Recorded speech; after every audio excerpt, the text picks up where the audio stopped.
Hello and welcome friends to this last and concluding lecture for this course on Introduction to Modern Indian Political Thought. And in this lecture today what we are going to do is not to look at a particular thinker and some of the key themes that we have been doing for many thinkers in this course. In this course basically one of the possible direction of doing research in modern political thought in contemporary times that I have been talking about throughout this course is to look at certain themes and through that themes try to connect or try to study the thinkers in the comparative perspective. So, today in this lecture what we are going to do is to first discuss basically the reason why we should study political thought, how it can contribute in helping us understand a society or the polity in a better manner, and also the difference between political theory and political thought, and then we will focus on certain key themes which is common to many thinkers, and then we will try to analyze, try to study how they have different position or articulation on certain themes. So, be it religion and politics, nation or cosmopolitanism, caste and gender, socialism or democracy or secularism. So, around these themes how different thinkers develop their understanding and how they differ from each other. So, in that way we are going to conclude this course by looking at certain key themes which is common to many thinkers, and then finally we will conclude by looking at the possible direction of doing research or doing further studies on modern Indian political thought in a way of assessing or also explaining the reason for inclusion and exclusion of certain thinkers from this course. So, the first thing that we need to examine or to understand is why to study modern Indian political thought. So, first reason for doing modern Indian political thought or political thought in any society for that matter is to understand and interpret Indian society and politics in a better manner. So, if we study the political thought of modern India and the closer engagement or critical engagement with the modern Indian political thought will enable us to understand the society and politics of contemporary India in a better manner. The second is that through these thinkers we can also understand the 2 centuries of Indian history, the past 2 centuries of Indian history, its various ups and downs as seen and interpreted by the men and women who themselves helped shape and define these most interesting period of Indian history. So, the ideas or the themes that we have discussed in this course and the thinkers that we have included were someone who were deeply involved in the active politics of their time, and they were also thinking about the future of India and also reflecting upon the various challenges that India was facing. So, by engaging with the thoughts and ideas of these thinkers, we can possibly understand the 2 centuries of modern Indian history through the eyes or through the views of them who themselves help shape those interesting period of modern Indian history. These thinkers were not someone just reflecting or contemplating about social and political challenges of India. They were themselves embedded in the politics of their time, and that activism and also reflection upon those activism and the challenges that the country and the world as a whole was facing will make their contribution even more interesting and fascinating to engage with, to understand or to critically evaluate as well. So, what we also find in many of these thinkers that their ideas and thoughts emerged in a context where India was ruled by the British. So, their ideas emerged in the context of colonialism in response to the Orientalist thinking. So, as one of the objective of this course is also to think about the concepts, ideas and methods which is not obsessed with the Eurocentric views, concepts and method, but to think about new concepts or methods to understand the society in a better way, to explain and interpret its various challenges in the better way without relying exclusively on the Eurocentric concepts and methods. So, these thinkers trying to think through various problems and challenges in the context of Orientalist challenge during the colonial rule in India, and they have a kind of a metaphysical and epistemological assumption that differs sharply from the West. So, on the nature of individual role in the society, role of religion in the politics, what should be the objective of human life, how to lead a good life, how to constitute a desired nation or a state, and what should be the role of a state and what should be the contribution of society, community in helping individual realizing the objective of his or her life. So, to understand these questions and try to provide answer or the appropriate response to this Orientalist challenges, that there is no thought, there is no philosophy, there is no scientific approach in thinking about what they call the immanent world. So, for many Orientalist writers and scholars, Indian philosophy is more esoteric and thinking or reflecting about otherworldly, metaphysical kind of life. These thinkers were trying to respond to such challenges to establish or assert the thinking about the modern contemporary or material life and how Indian thought about those immanent or material social political life as well.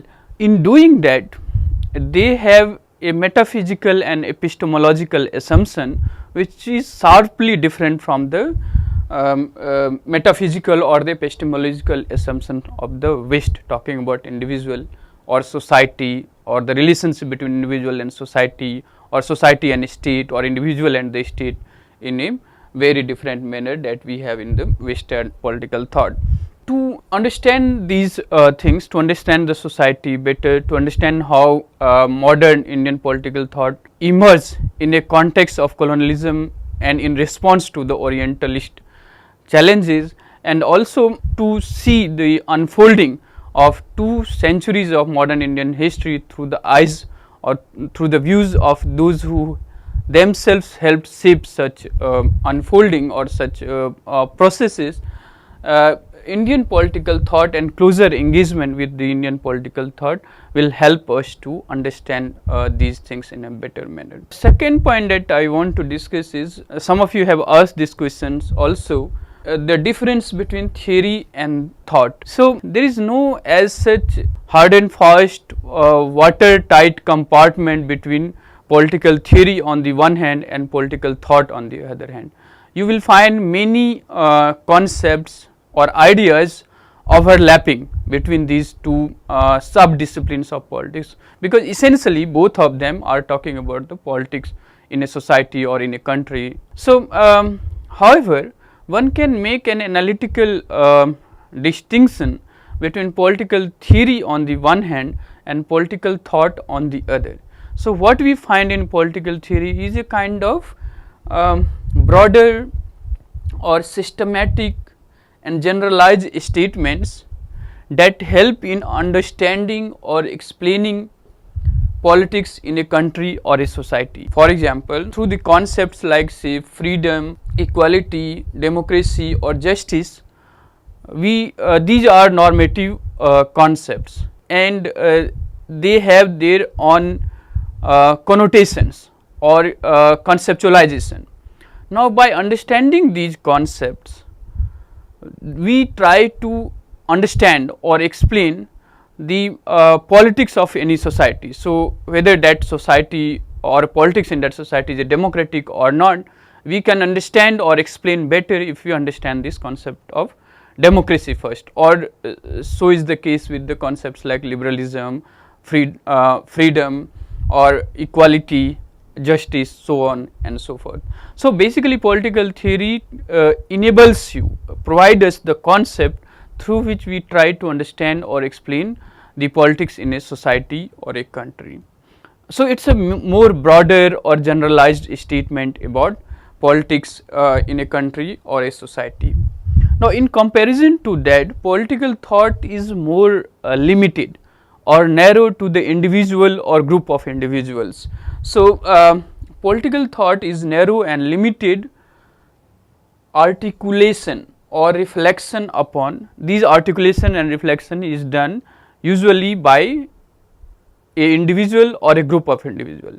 So, for example, in this course we have selected few thinkers, and through them we try to understand some key concepts or key themes, and which is representative of modern Indian political thinking.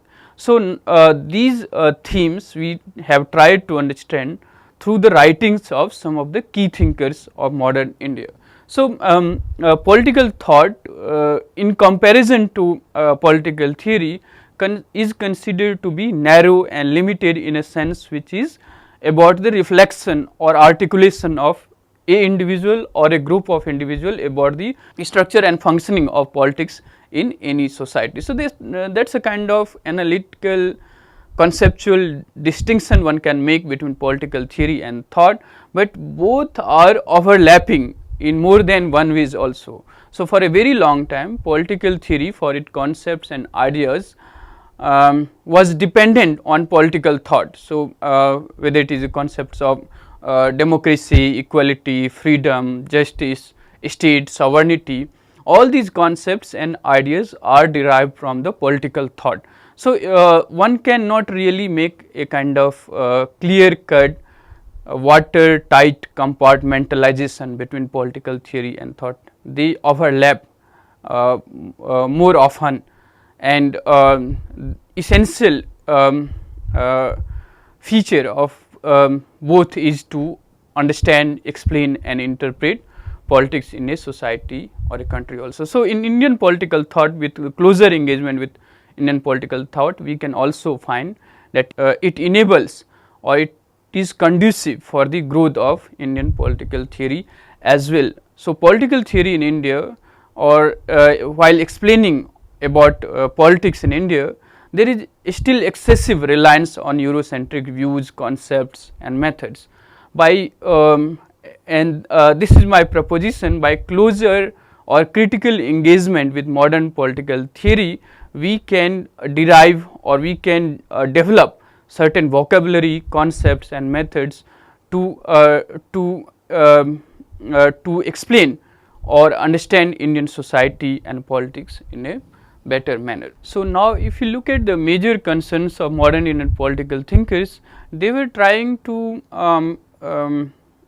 combine or trying to harmonize between or among the contradictory forces in the society as well. So, their concern was to harmonize between national unity and religious diversity or even discord. So, for most of the Indian political thinkers, their concern was how to reconcile or harmonize between these contradictory forces of national unity or fighting for national liberation on the one hand, and the religious acrimony or religious divide that was there throughout the anti-colonial struggle as well. So, the major concern for these thinkers was to harmonize or reconcile between national unity on the one hand and religious diversity, or even discord on the other. The other concerns advancements of rights of the lower caste and women who were largely excluded and marginalized in Indian society as well as in the polity too. And this struggle for participation of women and the lower caste in the politics of our country is still going on, and there are numerous struggle going on for the advancement of rights of lower castes and women. The other concerns were like individual freedom on the one hand, which is basis of all creativity and progress, and the social equity. So, the imagination of individual is very different. Of course, there are many differences within or among the modern Indian political thinkers, but largely if we compare it with the Western conceptualization of individual in the society, here we find certainly like in Aurobindo, Iqbal, Gandhi and many others, the individual is embedded in the society or community. So, to reconcile and again harmonize between the individual freedom on the one hand and social equity on the other hand was also the major concern of these thinkers. Again, the material prosperity and spiritual accomplishment in nationalist ideals and global approach on the other is some of the major concerns which these thinkers were trying to engage with or deal with in their reflection and articulation about society and politics of modern India. So, other feature of modern Indian thinkers were that many of them, several Indian political thinkers, had the whole of humanity and not just the Indian as their audience. So, they were transcending the limits of not just caste, class, region, language, nation or nationalism. Of course, many of them were actively involved in the anti-colonial struggle and wanted independence for India, but for many of them the world as a whole was their audience, and certainly for thinkers like Iqbal or Rabindranath Tagore, to a great extent Gandhi or Jawaharlal Nehru and also Aurobindo Ghosh, they were trying to situate or trying to relate to or respond to the global problems as well. So, for them the audience is then not just the Indian people, but also the whole humanity as such. So, they offered theories for the resolution of not merely Indian predicaments or problems, but of world problems or predicaments or issues as well. So, in their effort to unite their country and make it more democratic, they also explored the ways in which India could engage with other nations in an increasingly interconnected world. For them, the national independence or national liberation is not to keep India isolated or aloof from the rest of the world. Even during the time of anti-colonial struggle, many thinkers were engaged with, say in Tagore we have seen how he emphasized on human unity, or Aurobindo Ghosh talking about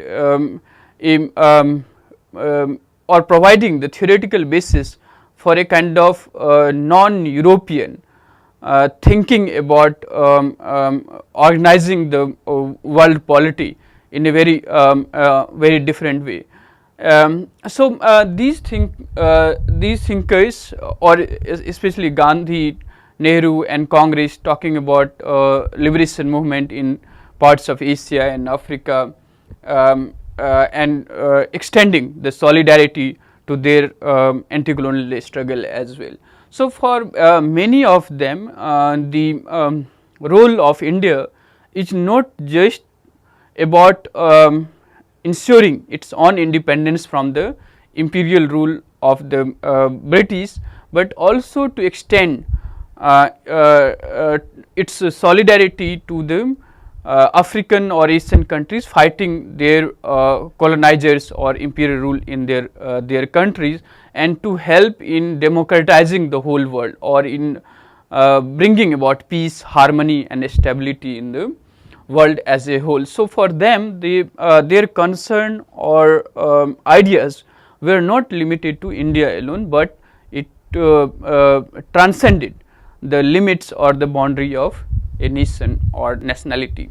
Now, in these thinkers we also find this is merely for the analytical purpose to divide them broadly among the three kind of thinkers. The first among those were the thinkers who favored imitative reproduction of the modern Western modes of political thinking, action and organization. So, there was the modernizing elite who wanted to modernize India, to work for its economic development, to organize it politically along with modern line, and they wanted to do it by imitating the concepts, ideas or political thinking or organization from the modern West. So, they were someone who wanted to reproduce by imitating the ideas, concepts and political thinking from the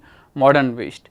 In second group of thinkers, we find there is many who believed and attempted to create a blending of traditional Indian and modern Western paradigms of politics. So, in their thinking and thought we will find the blending of modern Western political thinking on the one hand and deeper engagement with the classical tradition of Indian thinking and ideas on the other. So, there is a kind of combination of tradition and modernity in their thought. Gandhi can be one of such thinkers, certainly Tagore and also Aurobindo can be regarded as thinkers who were trying to blend this modern Western thinking with the traditional thinking as well. In the second group of thinkers who believed in the revival of and admiration of Indian classical traditions of social political thought and ideas. Now, for analytical purpose we can broadly divide modern Indian political thinkers basically into three groups. So, one group of thinkers favored a kind of imitative reproduction of modern Western modes of political thinking, action and organization. So, these were the modernizing elite who were convinced or believed in the modern ideals of polity, economy, progress or development, and they wanted to reproduce these ideas by blindly or by imitating the ideals of the modern West and modes of their thinking. Now, in the second group of thinkers we find they were someone who believed in the revival of an admiration for India's classical tradition of social political thought and ideas. So, I have discussed about Rabindranath Tagore and how he was trying to articulate the reason for India's degeneration is that we have lost the connect with our inner self.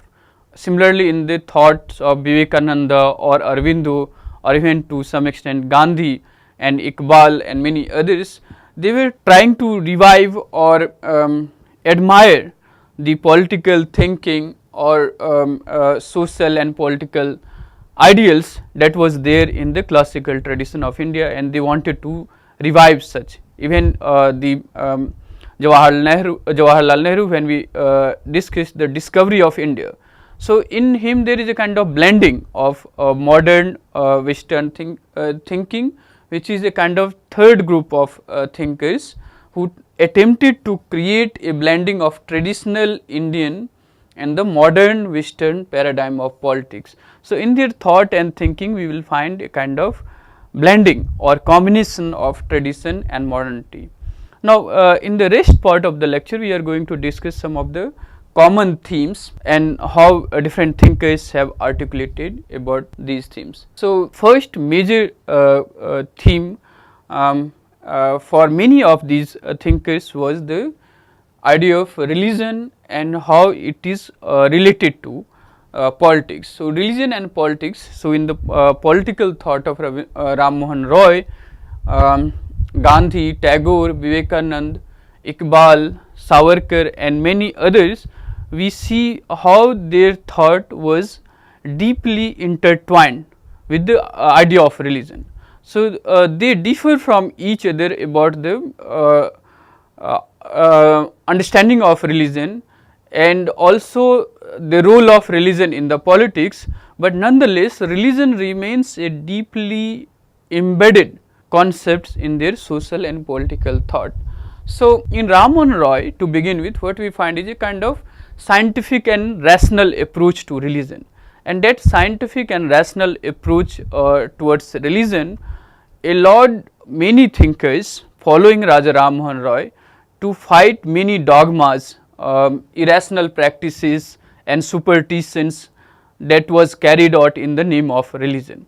So, various social and religious reforms movement in the early 19th century or the throughout the 20th century in India is a kind of result of such kind of approach to religion. Ram Mohan Roy interestingly also equated religious rights or protection of religious rights as necessary as protection of civil and political rights. So, in many of his memorandums, as we have discussed, we find him defending the religious rights of the individual and community as well, and challenging or criticizing the Christian missionary and the conversion carried out by the missionaries as well.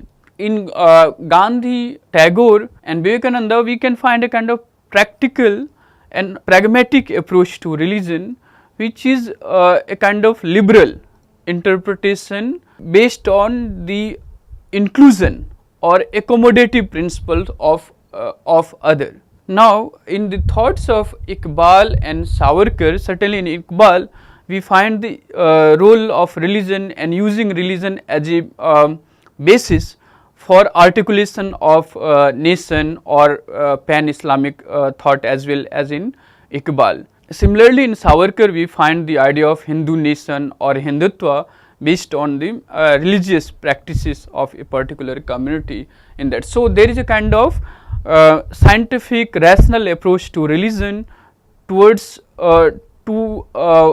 more a kind of flexible, inclusive and accommodative understanding of religion and its role in the polity, to a more exclusionary kind of understanding or interpretation of religion as we find in Iqbal and Savarkar. For different thinkers, there is a kind of different approach to the religion and politics which we have discussed, but the dominant understanding or the major articulation of the role of religion in politics, certainly through the thought thinking of Gandhi, Tagore, even Aurobindo Ghosh or Vivekananda, they thought of religion as something which enables the individual as well as the society to harmonize, to attain peace or to realize its own true nature. So, in the thought of Aurobindo Ghosh, we have seen how he articulated the role of religion in the life of individual and also in the community life as well. The other major theme is the notion of Hinduism and Hindutva. So, again for the many modern Indian thinkers, they have a very liberal, inclusive and pragmatic interpretation of Hinduism, which is accommodative of other. So, the interpretation of Hinduism in Gandhi, Tagore or Aurobindo or even Vivekananda is very different from the articulation of Hindutva as it is done by Savarkar, which is a more exclusionary kind of articulation, and that articulation or exclusionary ideals which Savarkar articulated as Hindutva becomes a kind of political ideology which is very distinct from this liberal, inclusive kind of Hinduism as interpreted by say Aurobindo, Gandhi or Vivekananda. His ideals of Hindutva was very distinct from such articulation, and for him Hindustan is both as the fatherland and the holy land. This we have discussed, and that understanding becomes the basis of Hindu nationalism. So, in these thinkers, the Hinduism and Hindutva also becomes the major theme in their social and political thinking, and there again we also find a kind of variety of approach to understand Hinduism or interpret it and use it as the basis for forming a kind of exclusionary ideals or identity like Hindutva as done by Savarkar. The other themes that is dominant in the political thought of many thinkers is the idea of secularism. So, what should be the nature of state? Should it be a secular state or a theocratic state? And as we have seen, the emergence of modern Indian political thought is about reforming the society and the religious practices in India, and that led to a kind of mobilization around the issue of religion, caste, language and so on and so forth. So, the identity on the basis of religion or say caste or language or reason is something dominant in Indian politics. Now, in such a context, they articulated the nature of a state which should not be having any religion of its own. So, there is a kind of tripartite approach towards religion, where there is a kind of Hindu nationalism approach which want to assert and define India as a Hindu nation. On the other hand, you have the Muslim separatist approach, we promoted the idea of two nation theory. Separate to these two is the ideals of Gandhi and Nehru, who talked about a secular India where state has nothing to do with a religion, or it maintains a kind of equidistance or a kind of neutrality from all religion, or provide protection or equal respect to all religion. So, in the thoughts of Gandhi, Nehru, Tagore and many other thinkers, we find the ideals of secularism, which talks about religious pluralism, tolerance and accommodation, equal respect for all religions, and also protection of minority rights that is there in Indian constitution. So, one can find there is a kind of difference between Gandhian ideals of say religion and its role in the polity, or Nehruvian understanding of religion and its role in the polity, where he wanted to make it a kind of separation between these two domain of religion and politics. But for Gandhi, there is a role of religion in the public political life as well. So, Nehru talks about a separate domain of religion and politics, but they nonetheless share this ideal of secularism as the defining feature of Indian state. The other theme in modern Indian thinkers are self and community. So, in the thoughts of Aurobindo, Tagore, Gandhi and Iqbal, we find the focus on individual or individual self as reflection of divine, or the activities of individual. Their ultimate objective is to realize his or her true self, and that realization of true self requires the individual to connect it with the say universal man or universal self, as in the thought of Tagore, Aurobindo and many other modern Indian thinkers, which they thought of individual self as the part of larger self or the universal man or universal self.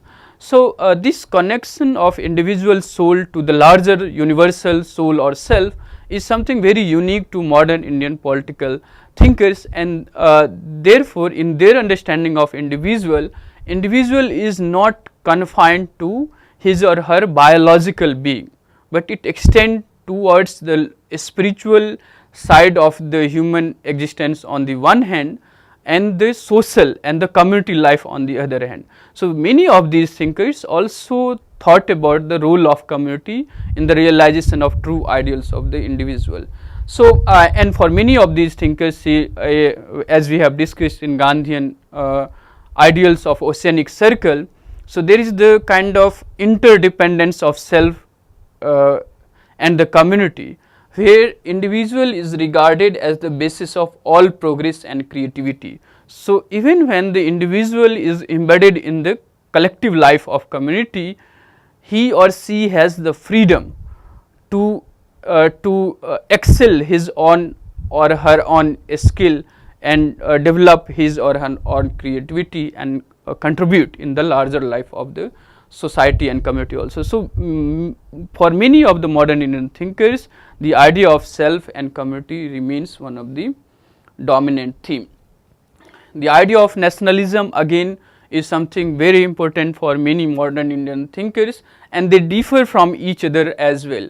So, for someone like Aurobindo, nation is a kind of divine mother. As a prophet of Indian nationalism, as Aurobindo is regarded by many scholars, he conceptualized India or Indian nation as a divine mother.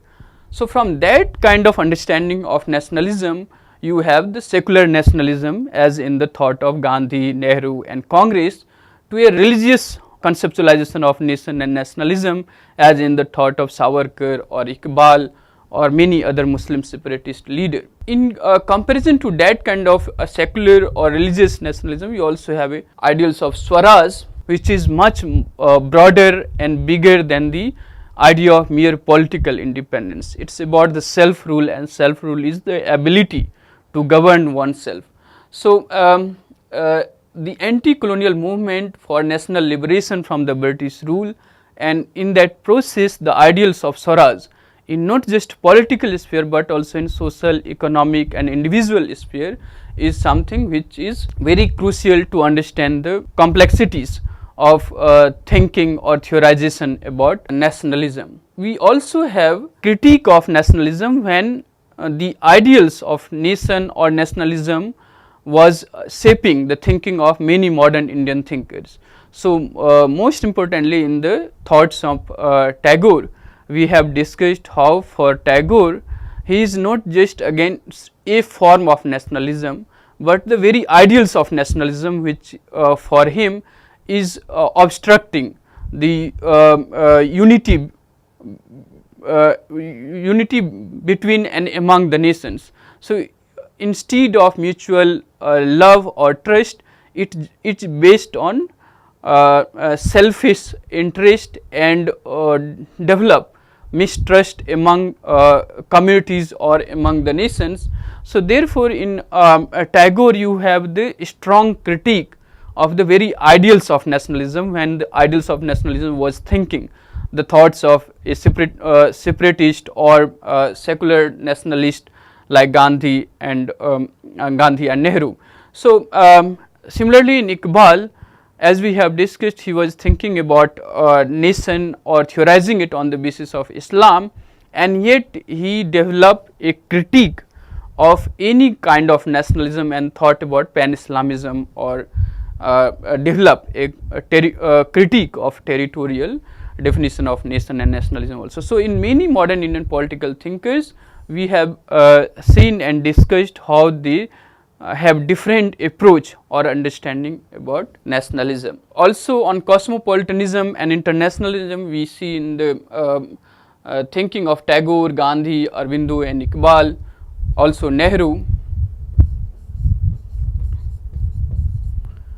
the ideals of nation in combination with the global politics or the international and cosmopolitan approach in their thought and thinking, and this is part of the ideals of Vasudhaiv Kutumbakam, which is there in Indian tradition of thought, which consider the whole world as one family. Many modern Indian thinkers developed their own understanding, and as we have discussed, for them the audience is not just the Indians, they were equally embedded and engaged with the problems and predicaments of the world as well. So, in the thoughts of Tagore, we find a kind of rooted and practical approach to cosmopolitanism. So, unlike many other scholars and thinkers who talked about contemplative or a kind of abstract theorization of cosmopolitanism, Tagore argued about a kind of practical approach to cosmopolitanism, which is rooted in its own tradition, culture or sensibility, and yet open to relate or learn from other cultures, histories and traditions. So, that dialogue or the unity between and among different particularities, that is what championed by Tagore, and thinking about cosmopolitanism as a way of being in the world, not merely a kind of contemplative or theoretical exercise as argued by many other scholars. Also, in the thoughts of Iqbal, we also find a kind of religious basis of cosmopolitan thought, so is in the thought of Aurobindo Ghosh. Nehru and Gandhi very interestingly combine the nationalism with internationalism. So, for them India to play a effective role in the global politics, it needs to first attain its independence. So, for Gandhi and Nehru, they did not limit the aspiration of Indian people merely to political independence, but for them political independence is as necessary as India's role in the global politics. So, in Nehru and Gandhi, we find a kind of combination of nationalism and internationalism. In the thought of Tagore, Aurobindo, Iqbal, we see the idea of cosmopolitanism. So, that also makes something very interesting about modern Indian political thinkers. Now, on ideas of democracy, they thought about democracy in a very distinctive way, which was more sensible or rooted or embedded in the Indian context as well. So, they were not just thinking about legal and political democracy that ensure that everyone is equal and they have equal opportunity in the political process of their country. Many of the thinkers, certainly in Ambedkar, we have seen how he put equal emphasis to the social and economic democracy as well. So, it is not just enough to have a political democracy, but to sustain that political and legal democracy, there is a need for social and social and economic democracy as well. And throughout the nationalist movement, we see a kind of contestation between those who were arguing for the political reforms or political independence first, and those who were thinking about social equality and contesting or fighting against the social hierarchy on the other hand throughout the national movement. So, Ambedkar and many other thinkers talking about the social reform, social equality, and the Congress and many other thinkers talking about political liberation from the British rule first, and then we can think about social reforms and so on. So, in Indian thinkers, their conceptualization of democracy does talk about social and economic democracy as well, along with legal and political democracy. Now, there is a kind of understanding about the role of state, where we find in the ideas of Ambedkar and Nehru a kind of strong support for a interventionist state. So, for them to regulate a society like India governed by so many irrational practices, rituals or superstitions, there is a need of a strong and interventionist state to modernize the society and polity of India. So, they argued for a strong and interventionist state.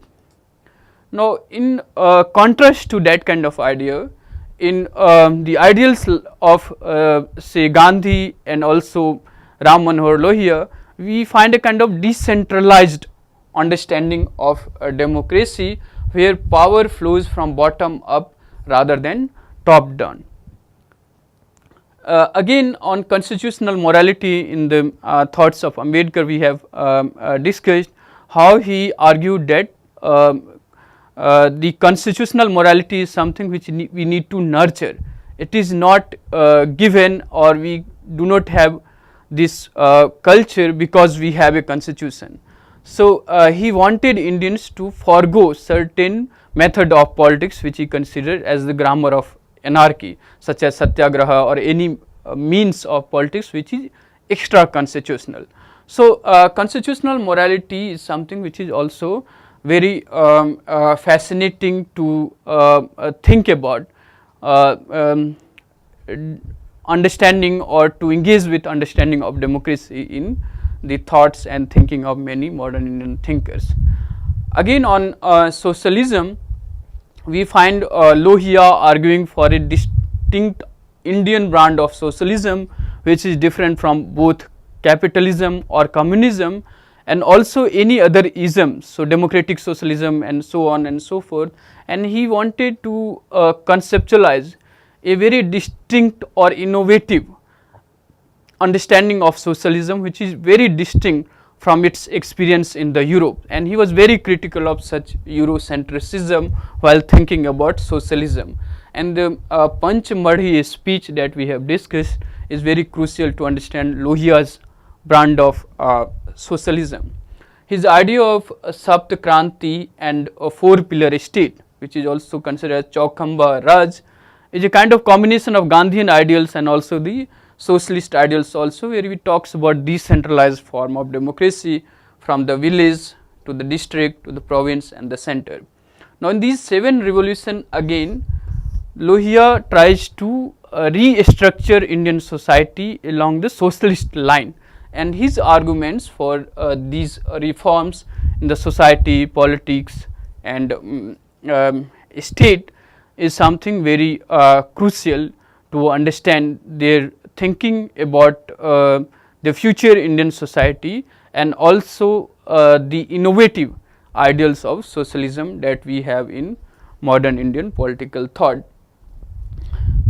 Now gender and caste is something which dominates the thinking of most of the modern Indian thinkers, but what we also find is a kind of distinction between those who wanted to reform caste from those who wanted to annihilate the caste, such as Ambedkar also. So this debate over caste and how it prevent social equality and obstruct equal participation in the political process is something which most of the modern Indian political thinkers thought about, but we can broadly divide them between those who wanted to reform the caste and those who wanted to annihilate the caste. More in Ramabai and Lohia we also find the equal emphasis on the men and women equality as well. So in the thought of Gandhi and many other modern Indian thinkers. Again on the issue of language, most importantly in Ram Manohar Lohia, but we also find in Raja Ram Mohan Roy when he was talking about translating the classical Sanskrit text into the vernacular language, and Gandhi championing the cause of Hindi or Hindustani. Similarly, many other modern Indian thinkers, the issue of language remains very important. Ram Manohar Lohia himself championed the cause of Angrezi Hatao. So banish English movement or Angrezi Hatao movement for Lohia is not against a language per se, but the status or the privilege that is associated with a language. So for him, the English language enables a kind of privilege for a few who can speak, comprehend or express themselves in that particular language, and that is at the cost of the mother tongues or the Indian languages. So he was the great champion of Indian language. He did support Hindi, and for that reason he is also regarded by many as the linguistic chauvinist. But for Lohia, the struggle for Indian language is not to replace one kind of privileged status with the other kind of privileged language or the status that is attached to a particular language, but to democratize the whole issue of language and its status. So the divide between English and the Indian language or the privileged or the status that is associated with the English language is something which troubled Lohia, and he supported the Indian language and wanted to promote Indian language in the polity and the state as well. So, the language is the another major theme in many of the modern Indian political thinking. Now, by way of conclusion, what we find is that political thinking or reflections with deeper engagement with active politics was the defining feature of modern Indian political thinkers. So, many of the thinkers that we have discussed, the defining feature of their engagement is that while they were reflecting or thinking about the politics, at the same time they were deeply engaged with the active politics of their time, and the critical engagement and not blind imitation or support or rejection or partial appropriation, as we have seen and discussed in the case of many thinkers like Aurobindo, Vivekananda. So, the critical engagement, not just blind following or rejecting with their thought, will help political theory that we hope will strengthen by this critical engagement with the thinking or thought of modern Indian political thinkers. So, we do have major exclusions such as Savitribai Phule, Jyotirao Phule, Sir Syed Ahmad Khan, Warrior Elvin, E.V. Ramaswamy Periyar, Jayaprakash Narayan or Bal Gangadhar Tilak, Gopal Krishna Gokhale, Deen Dayal Upadhyay and Madan Mohan Malviya. These are the major exclusions which we could not include in our discussion. But despite of such exclusion, I do hope that this course does represent the major shades of ideas and opinions that constitute modern Indian political thought, and one can also or must or should engage with these other thinkers as well. But I hope the thinkers we have discussed in the course do represent the various shades and opinion which constitute modern Indian political thought. Now, one thing that we have discussed in this course is that modern Indian political thought and critical engagement with the modern Indian political thought will help us to move away from the excessive reliance upon Eurocentric views, methods and concepts, and use the vocabulary and concepts which is rooted in Indian society or polity. Now, the objective is then not to replace a kind of excessive reliance upon Eurocentric concepts, ideas and methods with a narrow indigeneity. So, we should not actually replace such obsession of Eurocentric views, methods with a kind of narrow or limited focus on indigeneities or indigenous approach, but to focus more on dialogue or samvad as a way forward, as a way to re-engage with or critically engage with the thoughts of Indian tradition as well as in other traditions. So, one of the social political scientists, Norman D. Palmer, did recognize the role of Indian political thought in widening or expanding the horizon of modern political thinking, and he writes, and I quote, "From India may come influences which will widen the horizons of Western political thinkers and which will give political ideas a sounder foundation of philosophical and metaphysical speculation." So, the idea is not to replace these Eurocentric views with the narrow and limited indigeneity kind of approach, but to focus more on engagement with the other traditions, other cultures, at the same time critically engaging with one's own traditions, and that dialogue with the other then help in giving political thought and thinking a sounder foundation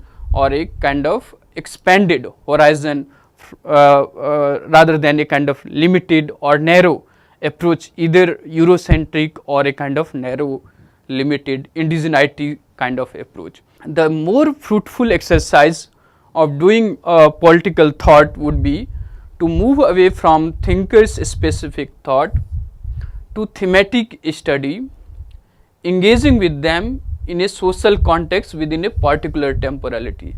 And this is something which we have been trying to discuss throughout this course, and today also we try to look at different thinkers by focusing on particular theme. So, that kind of exercise and doing it in a particular context within a historical temporalities will enable us to understand or engage with their thought more critically.